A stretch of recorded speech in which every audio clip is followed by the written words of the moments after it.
If you are new to my channel, do subscribe it and make sure to hit the bell icon so that you would not miss any of my upcoming videos. Hello dear students, welcome to the first part of work energy and power. So ये आपका पहला part होने वाला है chapter number 2 physics का। इस part में हम लोग ट्राई करेंगे to cover work and power first. Next part जो मैं बनाऊंगी ट्राई करेंगे हम लोग कि वर्क और पावर इसमें कर लें और नेक्स्ट पार्ट में फिर हम लोग एनर्जी पढ़ेंगे। ठीक है। सो बच्चों, ये जो आप लोग चैप्टर पढ़ोगे इसमें बहुत सारे न्यूमेरिकल्स भी हम लोग आगे चलकर सॉल्व करेंगे। इसलिए ना कि मतलब इसलिए बता रही हूँ क्योंकि इसमें बहुत सारा आपका प्रॉब्लम्स हैं। ठीक है, बहुत सारे न्यूमेरिकल्स है, बहुत सारे फार्मूलाज है। इसमें फार्मूलाज को यूज़ करके आप लोग न्यूमेरिकल सॉल्व करोगे। तो मैं बहुत सारे क्वेश्चंस यहाँ पर दी हूँ, बुक से भी दी हूँ और ओसवाल से भी दी हूँ। ये ओसवाल बुक आपको पता है कितना अच्छा बुक है ये, ICSE क्वेश्चन बैंक। इसमें बहुत सारे क्वेश्चंस दिए और साथ साथ आपका भी 2024 चल रहा है। इस साल बोर्ड्स में क्या क्वेश्चन आया था, आपका जो क्वेश्चन पेपर आया था ICSE का, इसमें वो सॉल्व करके दिया है। ठीक है। और अगर मैं बात करूँ इस चैप्टर का, तो इस चैप्टर का भी इसमें बहुत अच्छा नोट्स दिया है। ऐसा नोट्स नहीं दिया कि खाली नोट्स देखोगे आप और एग्जाम में पास हो जाओगे, ऐसा वाला नहीं है। मतलब आप लोग रिवाइज कर पाओगे। मतलब जैसे आप लोग देखोगे आप लोगों को याद आएगा, हाँ मैं ये पढ़ा था ये पढ़ा था। नॉर्मली जो फार्मूलाज इंपॉर्टेंट है वो सब मैंशनड है, डेफिनेशन मैंशनड है। मतलब आप लोगों का रिवाइज हो पाएगा बहुत जल्दी जल्दी। ठीक है। और यहाँ पर क्या है ना, टॉपिक को डिवाइड कर दिया। जैसे कि पहले वर्क बता दिया है, तो यहाँ पर वर्क से रिलेटेड 1 मार्क का क्वेश्चन क्या आ सकता है, यहाँ पर वो दिया है। ठीक है। उसके बाद 2 मार्क्स का क्वेश्चन क्या आ सकता है वर्क से रिलेटेड, वो दिया है। साथ साथ में आंसरिंग टिप हो गया, एग्जामिनर्स कमेंट हो गया, बहुत सारा चीज़ दिया है। आपको कोई क्वेश्चन में किस टाइप से सॉल्व करना है, आंसरिंग टिप भी दिया है कि जहाँ पर जो क्वेश्चन में बच्चे सबसे ज़्यादा मिस्टेक करते हैं उसके लिए यहाँ पर आंसरिंग टिप दिया है। ठीक है। फिर अच्छा बड़ा बड़ा यहाँ पर न्यूमेरिकल्स भी है, 3 मार्क का न्यूमेरिकल्स। मैं भी इसमें से क्वेश्चन आपको दी हूँ, मैं आपको पहले ही बता दे रही हूँ। 4 मार्क का न्यूमेरिकल्स है, ज़्यादा नहीं दी हूँ पर मैं इसमें से भी क्वेश्चन आपको करवाऊंगी। ठीक है। फिर सेकंड टॉपिक आपका power and source of energy को यहाँ पर ले लिया है। उसके बाद उससे रिलेटेड यहाँ पर क्वेश्चंस दिया है और हर एक चैप्टर के बाद नॉर्मली सेल्फ असेसमेंट पेपर दिया है जिसको आप लोग सॉल्व कर सकते हो। तो बच्चों, अगर मैं बात बोलूँ तो मेरे हिसाब से तो ये बुक बहुत बढ़िया बुक है, ओसवाल बुक्स। आप लोग आराम से इसको परचेज़ करो। देखो, आप लोग परचेज़ करके रख लो। क्यों? क्योंकि आप लोग परचेज़ कर लोगे ना तो आप लोगों को ही काम आएगा ये। फिर आप लोग बोलना मुझे जब बुक आप लोगों के हाथ में आ जाएगा कि आप लोगों को ये बुक अच्छा लगा कि कैसा लगा। ठीक है।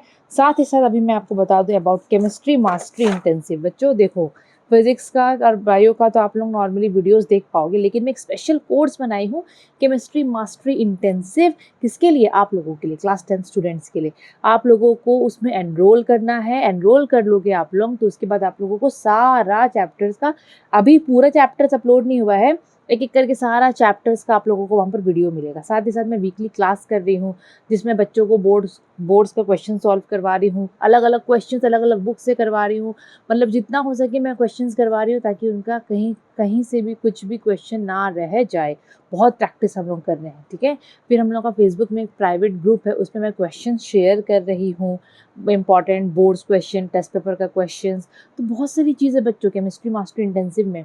तो मेन यही है वो कि उस पर आपको केमिस्ट्री पढ़ाया जा रहा है और बहुत ही एक नॉमिनल सा उसमें फ़ी है, बहुत अफोर्डेबल है। आप लोग दिमाग लगाओगे तो आपको पता चल जाएगा कि वो कितना अफोर्डेबल है बच्चों, कैसे वो अफोर्डेबल है। आप लोग कहाँ से एनरोल करोगे? डिस्क्रिप्शन बॉक्स में लिंक दे रहा है और सामने स्क्रीन में एक नंबर फ्लैश हो रहा है। आप लोग लिंक को क्लिक करके केमिस्ट्री मास्टरी में एनरोल कर सकते हो, मतलब एडमिशन ले सकते हो। और अगर कोई भी उसमें से कुछ भी डाउट होगा तो ये जो नंबर आपको दिख रहा है ना, बस वो नंबर पे आप लोग मैसेज करो, अपने क्वेरीज को सॉल्व करो। सो बच्चों, अभी भी लेट नहीं हुआ है। हम लोगों को जल्दी जल्दी केमिस्ट्री भी पढ़ना है ना। केमिस्ट्री का कोर्स हम लोग को एकदम अच्छे से कवर करना है, डाउट क्लियर करना है। तो आप लोग अगर अभी भी नहीं करें एनरोल तो कुछ नहीं बिगड़ा है बच्चों, अभी भी आप एनरोल कर सकते हो। Now without wasting any time let's get started with the video. Okay. So work energy and power. तो हम लोग सबसे पहले वर्क के बारे में पढ़ेंगे। वर्क क्या होता है बच्चों? वर्क होता है काम करना। ठीक है। अब जैसे कि आप बैठे हो, बैठ के आप बुक पढ़ रहे हो। ठीक है। आप बोलोगे भाई मैं तो बुक पढ़ रहा हूँ, मैं तो मेंटल काम कर रहा हूँ कि नहीं कर रहा हूँ? कर रहा हूँ। ठीक है। आप बैठ के सब्जी काट रहे हो। ठीक है। एक आदमी दीवार को धक्का मार रहा है, एक आदमी गाड़ी को धक्का मार रहा है। फिर देखना आप लोग लेबर लोग कितना काम करते हैं, है ना। बहुत अलग अलग टाइप का काम होता है बच्चों। ठीक है। तो वर्क, अगर फिजिक्स की भाषा में हम लोग वर्क को समझे तो वर्क क्या होता है? ठीक है। वर्क का मतलब होता है फिजिक्स की भाषा में फोर्स और डिस्प्लेसमेंट से रिलेटेड होता है वर्क, फोर्स और डिस्प्लेसमेंट से। वर्क का मतलब होता है यहाँ पर फिजिक्स की भाषा में वर्क अगर कोई बोलेगा तो समझ जाना work is the product of force and displacement. Force और डिस्प्लेसमेंट, डिस्प्लेसमेंट मतलब एक जगह से दूसरी जगह एक पर्टिकुलर डायरेक्शन में एक बॉडी मूव कर रहा है। डिस्टेंस होता है ना, डिस्टेंस, वैसे डिस्प्लेसमेंट होता है। ठीक है, सो वर्क अगर मैं डिफाइन करूंगी वो तो मैं आपको फॉर्मूला दिखा दी। It is said to be done only when the force applied on a body makes the body move. जैसे कि आप लोगों के पास एक बॉडी है यहाँ पर, ठीक है, एक ऑब्जेक्ट है, एक बॉडी है, आप लोग इसको ऐसे फोर्स मारे इस डायरेक्शन में, तो आप लोग जो फोर्स मारे उसकी वजह से ये बॉडी यहाँ से यहाँ पहुँच गया। ठीक है, तो मतलब यहाँ से वो यहाँ पहुँच गया, इतना डिस्प्लेसमेंट उसका हुआ। कौन से डायरेक्शन में? In the direction of force applied. जिस डायरेक्शन में हम लोग फोर्स मारे हैं उसी डायरेक्शन में देखो बॉडी गया। आप लोग इस डायरेक्शन में फोर्स मारे, बॉडी भी इसी डायरेक्शन में गया, तो हम लोग बोलेंगे कि यस यहाँ पर वर्क हुआ है। So work is the product of force and displacement, means work is said to be done when a body covers certain displacement or when the force applied on a body, जब एक body में force apply हो रहा है उस force की वजह से वो बॉडी एक जगह से दूसरी जगह डिस्प्लेस हो जा रहा है in the direction of force applied. जिस डायरेक्शन में फोर्स मारे उसी डायरेक्शन में बॉडी आगे बढ़ रहा है। ठीक है, तो हम लोग उसको बोलते हैं कि वहाँ पर वर्क डन हुआ है। एग्जाम्पल देखो, अ बॉय गोइंग अपस्टेयर, एक लड़का सीढ़ी चढ़ रहा है। ठीक है, फोर्स भी है और यहाँ पर डिस्प्लेसमेंट भी है, फोर्स भी है और डिस्प्लेसमेंट भी। आगे बताऊंगी कैसे है, अभी बस आप लोग एग्जाम्पल को देखो। A cyclist while pedalling a cycle, एक साइक्लिस्ट पैडल मार रहा है साइकिल में, है ना, आगे आगे बढ़ रहा है साइकिल, तो वहाँ भी फोर्स भी है, डिस्प्लेसमेंट भी है। A horse pulling a cart, घोड़ा गाड़ी खींच रहा है। घोड़ा जो है नॉर्मली, जैसे कि हॉर्स है, हॉर्स, ठीक है, हॉर्स है ये। अब वो इस तरह डायरेक्शन में फोर्स मार रहा है, मतलब वो आगे आगे खींच रहा है गाड़ी को, फोर्स इधर मार रहा है, तो उसका गाड़ी भी तो उसी के साथ आगे आगे बढ़ रहा है कि नहीं? तो ये सब में बच्चों वर्क होता है। तो वर्क एक एग्जाम्पल यहाँ पर देखो, आगे हम लोग समझेंगे। क्लियर? तो वर्क आप लोग समझे, मैथमेटिकली उसका फॉर्मूला है F/S। लेकिन अगर मैं बोलूँगी कि ऐसा बहुत बार भी होता है कि हम लोगों को लगता है हम काम कर रहे हैं बट हम काम नहीं कर रहे हैं। कैसे? देखो, no work is done when we push a wall or pushed a heavy stone as there is no displacement। Suppose आपके पास एक दीवार है, वॉल है। अब बच्चों आप लोग दीवार को खड़े होकर धक्का मारो, आप लोग फोर्स लगा रहे हो, आप लोग फोर्स लगा इस डायरेक्शन में, क्या वॉल घसक जाता है? क्या डिस्प्लेसमेंट होता है? क्या वॉल अपना जगह छोड़ के आगे बढ़ जाता है? डिस्प्लेसमेंट हुआ? नहीं हुआ ना। तो यहाँ पर आप फोर्स तो दे दिए हो, लेकिन यहाँ पर S का वैल्यू है 0, डिस्प्लेसमेंट नहीं हुआ। तो यहाँ पर W = F/S की जगह पे 0 लगाएंगे तो 0 आएगा। मतलब इस कंडीशन में आपका वर्क नहीं हुआ है। बहुत भारी सा पत्थर आप लोग उठा रहे हो, बहुत भारी सा पत्थर है, स्टोन है, आप लोग उसको ऐसे उठा रहे हो लेकिन वो नहीं उठ रहा है। फोर्स तो आप लोग दे रहे हो ऊपर की तरफ, लेकिन वो उठ ही नहीं रहा है, डिस्प्लेसमेंट हो ही नहीं रहा है, तो वहाँ भी वर्क होता है 0। तो वर्क 0 कब होता है? हम लोग बोलेंगे कब वर्क डन नहीं हुआ? जब आप लोग फोर्स दे रहे हो लेकिन डिस्प्लेसमेंट ही नहीं हो रहा है। ठीक है, या फिर जब आप फोर्स ही नहीं दोगे तो वर्क कहाँ से होगा? होगा क्या? वर्क नहीं होगा। समझ में आया? जब आप लोग फोर्स भी नहीं दोगे तो कहाँ से वर्क होगा? तो वर्क होगा 0। और जब फोर्स दे रहे हो लेकिन डिस्प्लेसमेंट अगर 0 है, बॉडी आगे नहीं मूव कर रहा है, तब भी वर्क होता है 0। सो ये कंडीशन जो है वो है नो वर्क डन का, 0 वर्क डन, सॉरी 0 लिख देती हूँ, 0 work done. Clear? 0 work done, 0 work done. समझ में आया? ओके। अब जैसे कि एक आदमी गाड़ी में धक्का मार रहा है, सपोज एक आदमी है वो गाड़ी में धक्का मार रहा है, एक्सर्ट कर रहा है फोर्स, ये गाड़ी है, वो आदमी धक्का मार रहा है, उस फोर्स की वजह से वो गाड़ी आगे बढ़ रहा है, डिस्प्लेसमेंट हो रहा है, बॉडी यहाँ से यहाँ पहुँच गया, तो हम लोग बोलेंगे बेटा यहाँ पर फोर्स हो रहा है, फोर्स इंटू डिस्प्लेसमेंट यहाँ पर मतलब हो रहा है, यहाँ पर वर्क हो रहा है, फोर्स नहीं, वर्क यहाँ पर हो रहा है। तो वर्क को कैसे डिफाइन करेंगे? Work is said to be done only कब? when the force applied on a body, मतलब एक बॉडी में फोर्स अप्लाई कर रहे हैं और उस फोर्स की वजह से बॉडी मूव कर रहा है, उसी फोर्स की वजह से, और कौन से डायरेक्शन में? उसी डायरेक्शन में जिस डायरेक्शन में हम लोग फोर्स दिए हैं। ठीक है, समझ में आया? क्लियर? ओके। अभी unit of force, unit of force एक दो और सोचती हूँ बताऊँ आपको। ओके, अब एक और एग्जाम्पल एक और एग्जाम्पल देख लो फिर यूनिट देखना। सपोज एक कूली है, बुक कहीं मैं देख के बता रही हूँ। कूली अपने सिर पे लगेज पकड़ के खड़ा है, कूली जो है वो अपने सिर पे लगेज पकड़ के खड़ा है, सिर्फ खड़ा है वो। तो इस कंडीशन में क्या वो वर्क डन कर रहा है? ऐसे हम लोग बोलेंगे ना, बाप रे बेचारा थक गया होगा, खड़ा है तब से, तो काम ही कर रहा है ना, खड़ा है तब से, बेचारा सिर पे बोझा लेके थक गया होगा। तो बताओ क्या इस कंडीशन में वर्क डन है फिजिक्स के हिसाब से? खाली वो खड़ा है, डिस्प्लेसमेंट नहीं हो रहा है, तो नहीं, कोई वर्क डन यहाँ पर नहीं है। वो बेचारा हैवी लोड लेके तो खड़ा है, उसको थकावट उसको लगेगा, बट यहाँ पर वर्क डन इसलिए नहीं है, इसलिए ज़ीरो है क्योंकि यहाँ पर डिस्प्लेसमेंट बॉडी का हो ही नहीं रहा है, वो सिर्फ खड़ा है, मूव भी नहीं कर रहा है। समझ में आया? आगे आगे अपने एग्जाम्पल को देखोगे तो समझोगे, मैं समझाऊंगी, सब चीज़ समझाऊंगी, don't worry. Now units of force. तो बच्चों फोर्स का यूनिट, एसआई यूनिट अगर मैं बात करूँ, ठीक है, सो फॉर्मूला से बना लेते हैं, work into displacement. SI unit में फोर्स का होता है न्यूटन और डिस्प्लेसमेंट का होता है मीटर। तो न्यूटन मीटर हम लोग लिख सकते हैं, या फिर न्यूटन मीटर की जगह पे आप लोग जूल भी लिख सकते हो। तो वर्क का यूनिट होता है जूल, एसआई यूनिट। लिखोगे जब उसका स्पेलिंग तो जे छोटा, और जब सिंबल दोगे तो जे कैपिटल, ठीक है। और सीजीएस यूनिट में डाइन सेंटीमीटर, क्योंकि अगर ये न्यूटन लिए तो ये डाइन और मीटर का सेंटीमीटर। और अगर आप लोग दूसरा लिखना चाहते हो डाइन सेंटीमीटर की जगह, तो आप लोग अर्थ लिख सकते हो। सिंपल सा चीज़ है। अभी अभी अभी अभी जो हम लोग जूल वहाँ पर देखे हैं, क्या देखे हम लोग, जूल के जगह पे हम लोग न्यूटन मीटर, मतलब न्यूटन मीटर के जगह पे जूल लिख सकते हैं, वहाँ पर पीछे देखे ना। तो 1 जूल होता है बच्चों 1 न्यूटन 1 मीटर, ठीक है। 1 जूल मतलब 1 न्यूटन मीटर, 1 न्यूटन मीटर। तो मैं 1 जूल ऑफ वर्क को कैसे डिफाइन करूँगी, 1 जूल को कैसे डिफाइन करूँगी, एग्जाम में आता है 1 जूल काम, क्योंकि जूल तो वर्क का यूनिट है। तो हम लोग कब बोलेंगे कि 1 जूल वर्क हुआ है, तो 1 जूल वर्क हम लोग कब बोलेंगे, कब हुआ है, जब आप लोग फोर्स मार रहे हो 1 न्यूटन का, एक बॉडी में, एक बॉडी है, आप लोग 1 न्यूटन का फोर्स मार रहे हो और उसकी वजह से वो 1 मीटर घसक गया आगे, कौन से डायरेक्शन में, जिस डायरेक्शन में फोर्स मार रहे हो।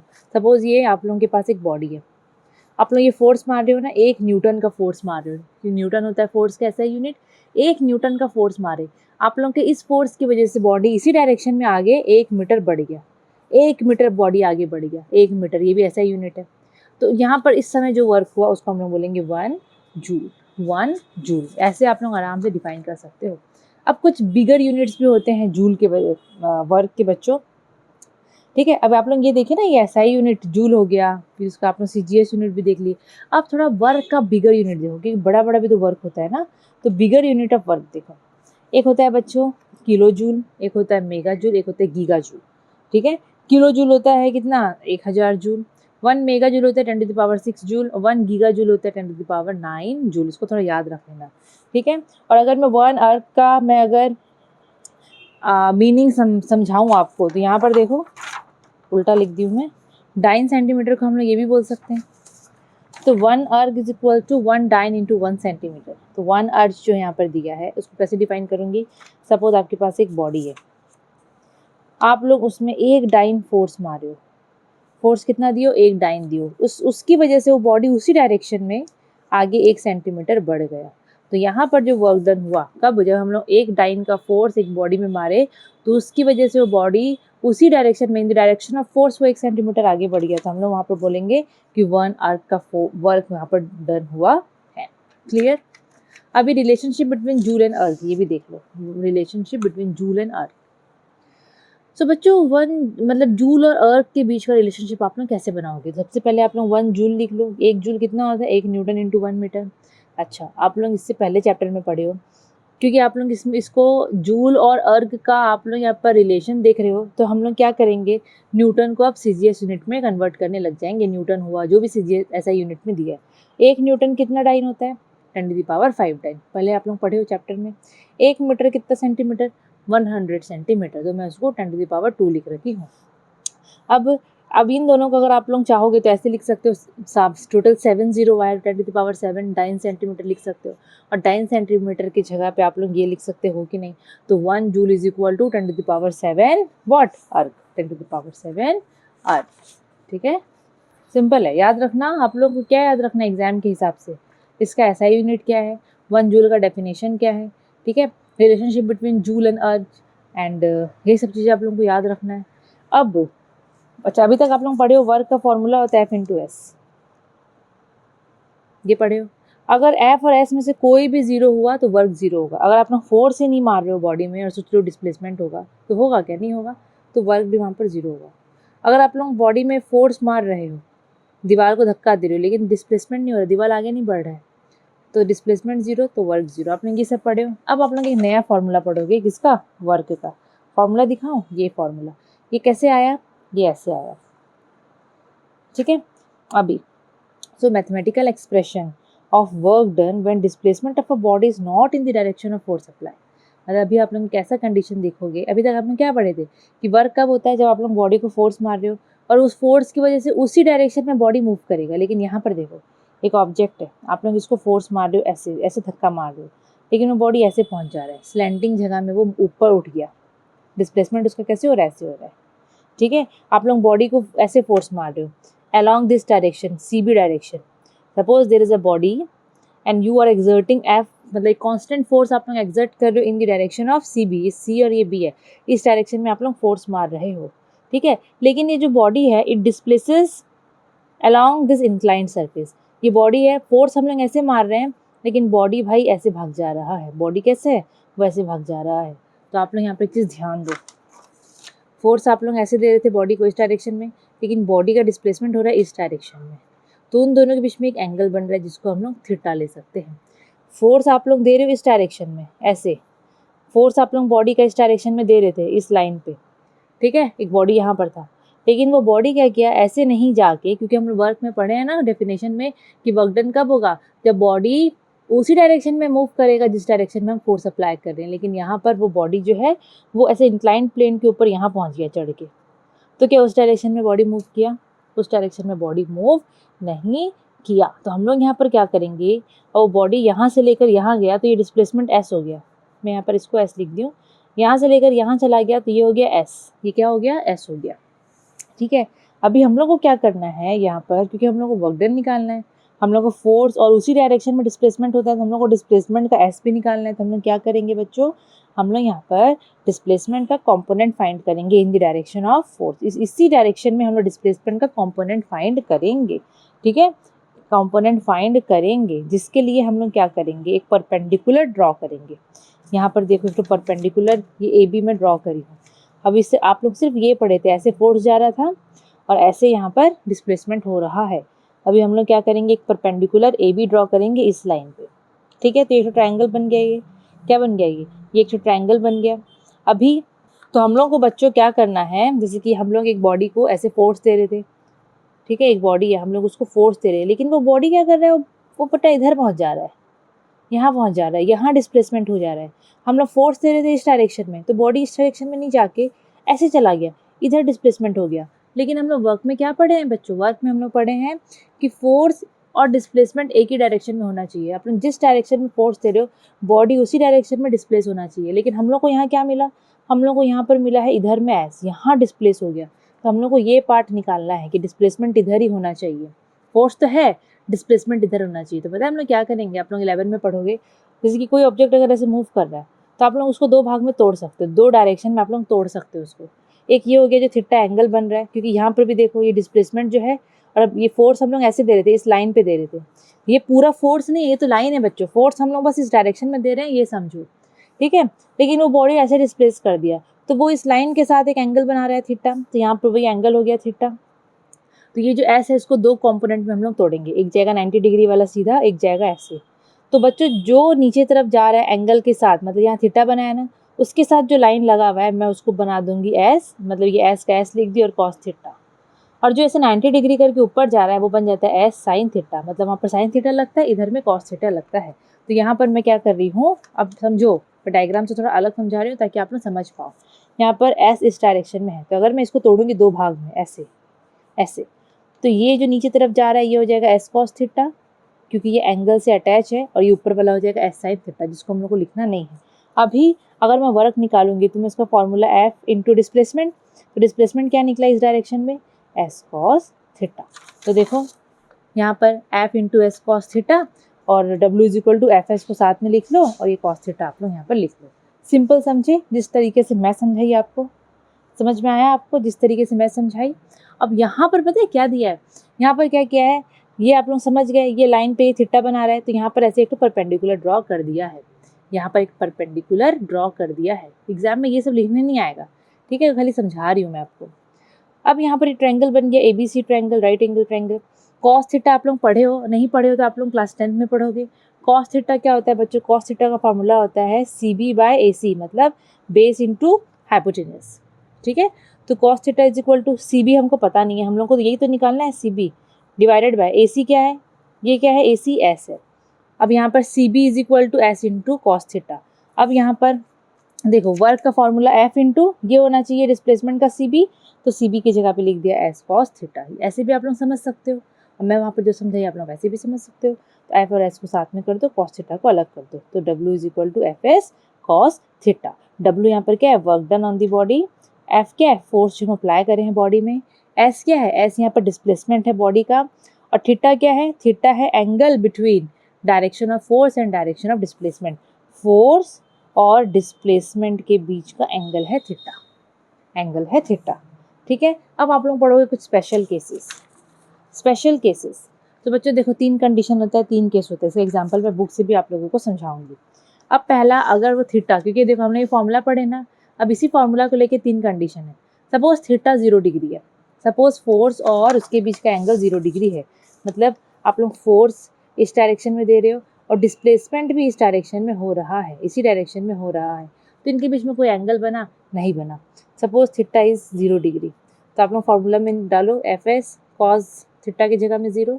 बच्चों याद रखना कॉस 0 का वैल्यू होता है 1, तो ये हो गया एफ एस। तो ये वर्क डन जो है उसको हम लोग बोलते हैं पॉजिटिव वर्क डन। इस वर्क डन को हम लोग क्या बोलेंगे, पॉजिटिव वर्क डन।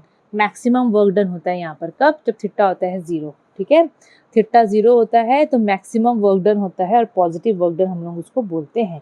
कैसे, सपोज एक बॉडी, एग्जाम्पल अब समझो, सपोज एक बॉडी है, वो बॉडी नीचे की तरफ गिर रहा है ज़मीन में, वो ऊपर से नीचे गिर रहा है, तो बॉडी जो है बच्चों उसका वजन कौन से डायरेक्शन में काम करता है, नीचे की डायरेक्शन में। ठीक है, मतलब वो नीचे की डायरेक्शन में वो आ रहा है, उसका वेट, या फिर आप लोग बोलोगे कि उसका जो वेट है, वेट तो फोर्स ही होता है। ठीक है, वेट फोर्स ही होता है, आप लोगों को पता है, तो फोर्स नीचे के डायरेक्शन में काम कर रहा है। यहाँ पर जो फोर्स है वो उसका वजन है mg। फोर्स बच्चों कौन से डायरेक्शन में घिसता है बॉडी को, नीचे के डायरेक्शन में, ग्रेविटेशनल फोर्स, वही होता है वेट, वही होता है वेट ऑफ द बॉडी। और बॉडी का डिस्प्लेसमेंट कौन से डायरेक्शन में हो रहा है, बॉडी तो नीचे ही गिर रहा है, डिस्प्लेसमेंट भी बच्चों बॉडी का नीचे ही हो रहा है, फोर्स भी बॉडी को नीचे के डायरेक्शन में खींच रहा है, तो दोनों के बीच में कोई एंगल नहीं है। डिस्प्लेसमेंट भी इसी डायरेक्शन में हो रहा है, फोर्स भी इसी डायरेक्शन में बॉडी को खींच रहा है, तो यहाँ पर थीटा इज इक्वल टू 0। तो ये जो कंडीशन है आप लोग ऐसे बोल सकते हो कि ये जो है force of gravity in free fall. जब बॉडी जब फ्री फॉल, जब ऊपर से नीचे गिरता है तो ग्रेविटी उसको नीचे खींचता है। ठीक है, ग्रेविटी का मतलब वर्क, मतलब वेट उसका, सॉरी ग्रेविटी का मतलब होता है वजन उसका बॉडी का, तो ग्रेविटी उसको नीचे खींच रहा है, और उस चक्कर में बॉडी का डिस्प्लेसमेंट भी नीचे ही हो रहा है, तो यहाँ पर थीटा है 0। तो वर्क डन यहाँ पर देखोगे तो मैक्सिमम पॉजिटिव बनेगा। दूसरा example, a coolie does work on the load when he raises it up against the force of gravity। देखो अब जैसे कि यहाँ पर एक बॉडी ऐसे नीचे पड़ा है, कूली उसको ऊपर उठाया, बॉडी को, कूली इस बॉडी को ऊपर उठाया, तो कूली फोर्स कौन सा डायरेक्शन में दे रहा है, ऊपर की डायरेक्शन में, क्योंकि वो नीचे से उसको ऊपर उठा रहा है। कूली जो है वो फोर्स उसको दे रहा है ऊपर की डायरेक्शन में, उस वजह से बॉडी भी ऊपर की तरफ उठेगा। सपोज ये पेपर है, मैं पेपर को उठाई ऐसे, तो ये पेपर को मैं कौन से डायरेक्शन में उठा रही हूँ, ऊपर की डायरेक्शन में, और डिस्प्लेसमेंट भी बॉडी का कौन से डायरेक्शन में हो रहा है, ऊपर की तरफ हो रहा है, तो दोनों सेम डायरेक्शन में हो रहा है। फोर्स भी वो ऊपर की तरफ दे रहा है, डिस्प्लेसमेंट भी ऊपर की तरफ हो रहा है, तो यहाँ पर थीटा इज इक्वल टू 0 होगा। तो ये भी पॉजिटिव वर्क डन है, ये भी पॉजिटिव वर्क डन है। क्या है ये, पॉजिटिव वर्क डन है। यहाँ पर सब लिख दी हूँ, free fall of a body और कूली वाला लिख दी हूँ। पुशिंग अ बॉक्स, ये भी देख लो, पुशिंग अ बॉक्स, एक बॉक्स को आप धक्का दे रहे हो, सपोज ये बॉक्स है, उसको मैं धक्का दी, मैं फोर्स किधर दी, ऐसे, तो बॉडी डिस्प्लेस भी ऐसे होगा, तो थीटा भी 0 होगा। यहाँ पर फोर्स और डिस्प्लेसमेंट एक ही डायरेक्शन में है, तो maximum work done, positive work done. दूसरा कंडीशन, अगर थीटा 90 डिग्री है, अगर थीटा क्या है 90 डिग्री है, ऐसे थीटा 90 डिग्री मतलब फोर्स और डिस्प्लेसमेंट के बीच का एंगल 90 डिग्री। कैसे, एग्जाम्पल में यहाँ पर देखो। अच्छा पहले यही देख लो, जब displacement of a body is normal to the direction of force, मतलब 90 डिग्री, ये नॉर्मल जो बोला है ना, मतलब 90 डिग्री का बात कर रहा है। जब बॉडी को आप लोग, सपोज एक बॉडी में फोर्स लग रहा है ऐसे, सपोज ऐसे, ऊपर फोर्स ऐसे लग रहा है लेकिन डिस्प्लेसमेंट ऐसे हो रहा है, दोनों के बीच में एंगल कितना है, 90 डिग्री, उसको बोलते हैं displacement of a body is normal to the direction of force, तो वर्क डन 0 होता है। कैसे 0 होता है, एफ एस कॉस थीटा की जगह पे 90 डालो, बेटा कॉस 90 0 होता है, तो एफ एस इंटू 0 क्या होगा, 0, तो वर्क डन होगा यहाँ पर 0। समझ में आया, वर्क डन 0 ऐसे भी होता है। कैसे, देखो सपोज एक कुली है, एग्जाम्पल देखो, ये कुली है, कुली सिर पे लिया है लगेज। हम लोग जब ट्रेन से उतरते हैं तो कुली को सामान पकड़ाते हैं ना, और कूली बेचारा कितना काम करता है, पैसा ले लेता है हम लोग से 200 रुपया 500 रुपया ले लेता है कि नहीं लेता है। लेकिन फिजिक्स बोलता है कि भाई अगर वो कूली हॉरिजेंटल प्लेन में चल रहा है, सपोज यहाँ से आपको यहीं पर एग्जिट है, यहाँ तक अगर वो सामान छोड़ रहा है ऐसे यहाँ से यहाँ तक, हॉरिजेंटल प्लेन मतलब सीधा रास्ता में चढ़ रहा है, सीढ़ी वीढ़ी नहीं चढ़ रहा है, सपोज सॉरी पूरा अपने सिर के ऊपर में बोझा पकड़ के लगेज पकड़ के चल रहा है, फिजिक्स बोलता है भाई कोई वर्क नहीं कर रहा है, वो जीरो वर्क डन है। कैसे? देखो, अब वो बेचारा सिर पे लगेज लिया, लगेज का वजन कौन से डायरेक्शन में काम करता है? डाउनवर्ड डायरेक्शन में। कोई भी चीज़ का वजन डाउनवर्ड डायरेक्शन में ही काम करेगा, ग्रेविटी उसको नीचे खींचेगा। तो फोर्स ऑफ ग्रेविटी किधर है? नीचे है। बॉडी का जो वजन है वो कौन से डायरेक्शन में काम कर रहा है? नीचे के डायरेक्शन में। लेकिन कूली का डिस्प्लेसमेंट कैसे हो रहा है? कूली किधर चल रहा है? कूली आगे आगे चल रहा है, डिस्प्लेसमेंट हो रहा है इस डायरेक्शन में, लेकिन बॉडी का जो वजन है या फोर्स ऑफ ग्रेविटी है वो नीचे की तरफ एक्ट कर रहा है। दोनों के बीच का एंगल है 90 डिग्री। तो बच्चों कॉस 90 0 होता है ना। तो जो हम ऐसे ही पैसा दे देते हैं बेचारे को, देना पड़ेगा यार, हर जगह फिजिक्स नहीं अप्लाई कर सकते ना, उन लोगों के सामने फिजिक्स अप्लाई करेंगे तो हो गया फिर, है कि नहीं। So when a coolie carries a load on his head and walks on a horizontal plane, he does no work, बेचारा कोई काम नहीं करता है। अब ये इम्पॉर्टेंट है, when a satellite revolves around the earth at any instant, कोई भी इंस्टेंट ले लो, या फिर मून, हम लोग के मून भी तो एक नेचुरल सैटेलाइट है, मून हम लोग के अर्थ के चारों तरफ गोल गोल गोल गोल घूम रहा है, कोई भी इंस्टेंट में आप लोग ले लो वो कोई काम नहीं कर रहा, सैटेलाइट कोई काम नहीं कर रहा। कैसे? सपोज वो सैटेलाइट यहाँ पर है, ठीक है, अब अर्थ उसको अपनी तरफ due to force of gravity खींचता है। आपको पता है ना, अर्थ हर चीज़ को अपनी तरफ खींचता है, तो अर्थ जो है वो सैटेलाइट को अपनी तरफ खींचता है, force of gravity, gravitational force की वजह से अर्थ क्या करता है? उसको अपनी तरफ खींचता है। तो फोर्स तो बच्चों इस डायरेक्शन में है, लेकिन बॉडी का डिस्प्लेसमेंट कहाँ हो रहा है? बॉडी का डिस्प्लेसमेंट हो रहा है क्योंकि हम लोग टेंजेंट निकालते हैं ना, सपोज वो अगर यहाँ पर है तो वो इस डायरेक्शन में वो मूव कर रहा है, तो दोनों के बीच का एंगल होता है 90 degree. Angle between the centripetal force, centripetal force मतलब ये ग्रेविटेशनल फोर्स का बात कर रहा है जो इनवर्ड डायरेक्शन में है, and displacement of satellite is 90 degree. तो इस कंडीशन में भी नो वर्क इज डन, कोई काम नहीं हो रहा है यहाँ पर। बताओ, बुक में और देखूं क्या, और कुछ एग्जाम्पल है क्या? बुक में सैटेलाइट वाला तो हो गया, बता दी मैं। ओके, थर्ड कंडीशन, जब थीटा होता है बच्चों 180 डिग्री। सपोज थीटा आपका 180 डिग्री है, 180 मतलब ध्यान से देखना, आप लोग बॉडी को सपोज ऐसे फोर्स, मतलब बॉडी में ऐसे फोर्स लग रहा है, इस डायरेक्शन में आप लोग बॉडी को धक्का दे रहे हो, लेकिन बॉडी ऐसे डिस्प्लेसमेंट कर रहा है, पूरा ऑपोजिट डायरेक्शन में डिस्प्लेसमेंट कर रहा है, तो दोनों के बीच का एंगल 180 डिग्री। समझे? समझ में आया? तो इस कंडीशन में अगर हमने इसको सॉल्व करेंगे, cos 180 लिखेंगे तो cos 180 -1 आता है, तो ये आएगा -fs। क्या आएगा? -fs, मतलब नेगेटिव वर्क डन, और सबसे मिनिमम वर्क डन होता है इस कंडीशन में। अरे यार इसको तो sorry so work done is said to be negative. Work done को हम नेगेटिव कब बोलेंगे? जब बॉडी का डिस्प्लेसमेंट और फोर्स का डायरेक्शन ऑपोजिट होता है एक दूसरे से, जब वो लोग एक दूसरे के ऑपोजिट होते हैं। कैसे? अब यहाँ पर एग्जाम्पल देखो, a stone thrown upward against the force of gravity। अब यहाँ पर ग्रेविटी का बात कर दिया।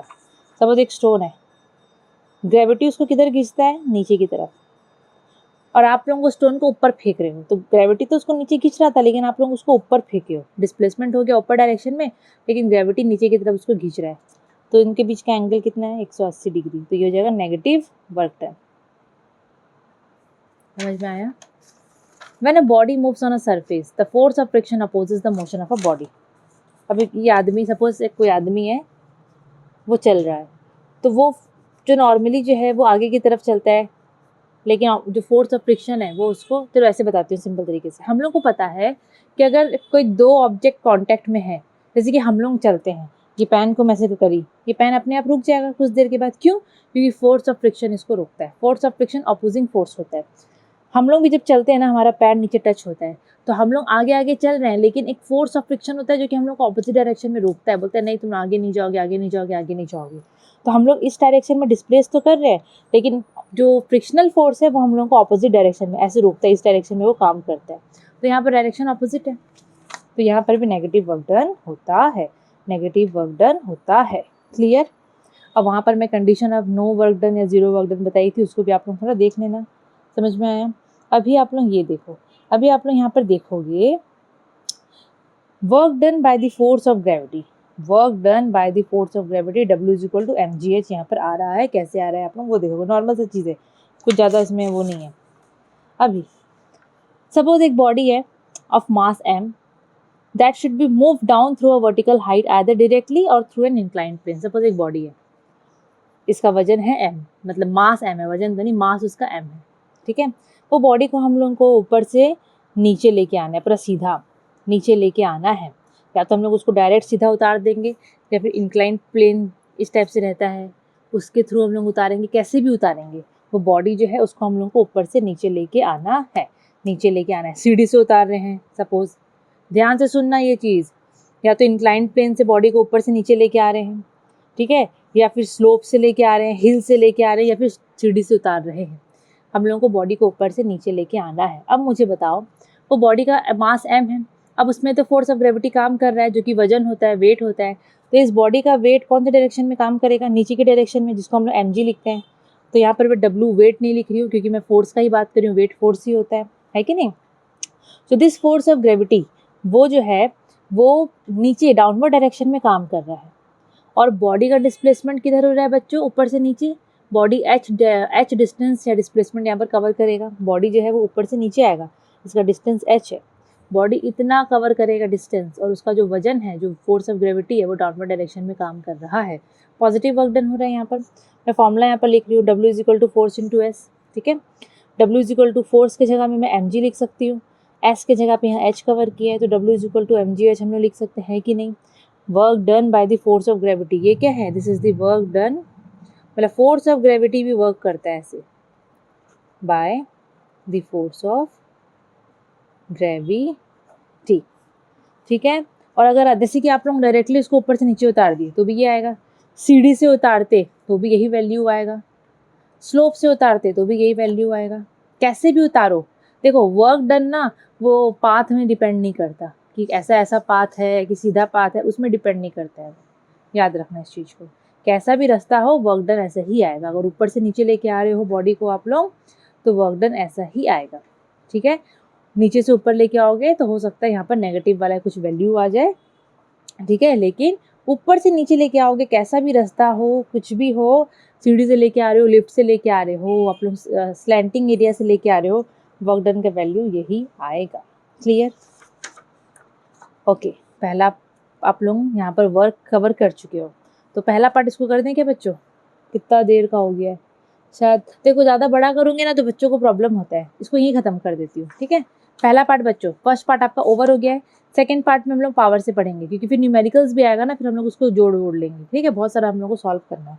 तो बच्चों वीडियो आप लोग अच्छे से देखो, समझो, नहीं समझ आ रहा है कुछ पार्ट तो उसको बार बार आप लोग देखो। और आप लोग शेयर नहीं कर रहे हो बच्चों अपने फ्रेंड्स के साथ ना, अपने वीडियो को लाइक कर रहे हो। आप लोग अपने फ्रेंड्स को भी बताओ अबाउट दिस अरीना ट्यूटोरियल्स, उनको भी तो लाइक हेल्प होना चाहिए ना, वो लोग भी तो कितना प्रॉब्लम फेस करते होंगे, तो वो लोग भी अगर देखेंगे तो उनका भी जो भी डाउट्स होगा वो क्लियर होगा। आप लोग मेरे साथ कब से जुड़े हो, बहुत सारे स्टूडेंट्स हैं जो कि जब 6th क्लास में थे, वो लोग तब से मेरे से जुड़े हैं, मतलब बोलोगे तो रफली 4 ईयर्स होने वाला है, ठीक है, हो जाएगा। अभी आप लोग 10th में हो, तो आप लोग अपने साथ साथ बच्चों अपने फ्रेंड्स को भी बोलो, फ्रेंड्स को भी ज्वाइन करवाओ, बहुत उनके लिए भी बहुत अच्छा रहेगा बच्चों। कुछ भी डाउट होगा कमेंट सेक्शन में अपना डाउट क्लियर करो। आप लोग मैसेज भी कर सकते हो, जिस नंबर को मैं हमेशा आप लोगों को बोलती हूँ, उस नंबर पे आप लोग अपना डाउट क्लियर कर सकते हो। और बच्चों वीडियो अगर आप लोगों को, मेरे हिसाब से तो बच्चों अच्छा लगा ही होगा, वीडियो अगर आप लोगों को अच्छा लगा होगा तो लाइक शेयर एंड सब्सक्राइब ज़रूर से कर देना। Thank you.